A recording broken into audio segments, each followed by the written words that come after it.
Part 1. The Message in the Bottle. Maya had been waiting all summer for this vacation.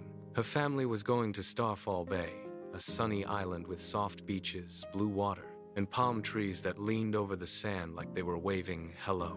Maya sat in the back seat beside her little brother, Noah, who had packed 3 stuffed animals, a pile of comic books, and one toy dinosaur he said was emotionally necessary. "Are we almost there?" Noah asked. Dad laughed. "We haven't even reached the airport yet." Mom turned around and smiled. "This is going to be a vacation we'll never forget." Maya pressed her face to the window. She hoped Mom was right. By lunchtime, they were flying over the ocean. Maya looked down and saw tiny islands scattered across the water, like green puzzle pieces. When they finally arrived at Starfall Bay, the air smelled like salt, flowers, and sunscreen. Their hotel sat right on the beach, with colorful umbrellas, music playing near the pool, and waves rolling gently onto the shore. "This place is awesome," Maya said. That evening, the family walked along the beach as the sun melted into the water. Noah chased tiny crabs. Dad collected seashells. Mom took pictures of everything.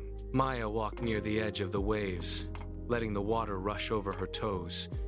Then, something bumped against her foot. Clink. Maya looked down. It was a glass bottle. Inside was a rolled-up piece of paper, tied with a red string.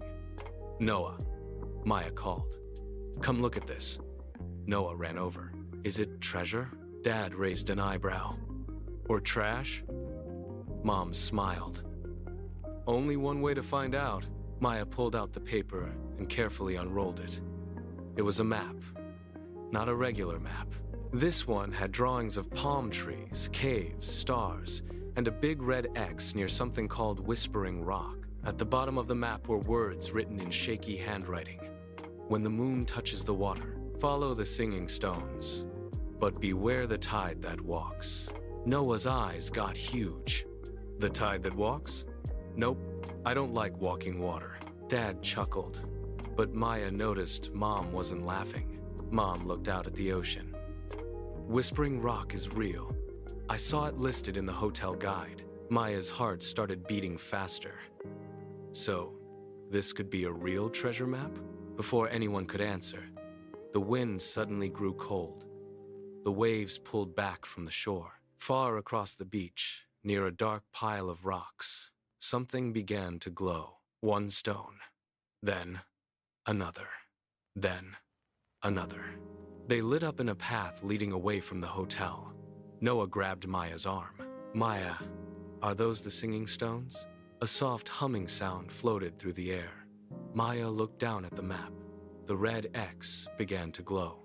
Then, from somewhere beyond the rocks, a voice whispered, "Find it before the tide returns." The family froze, and behind them, the ocean began to rise.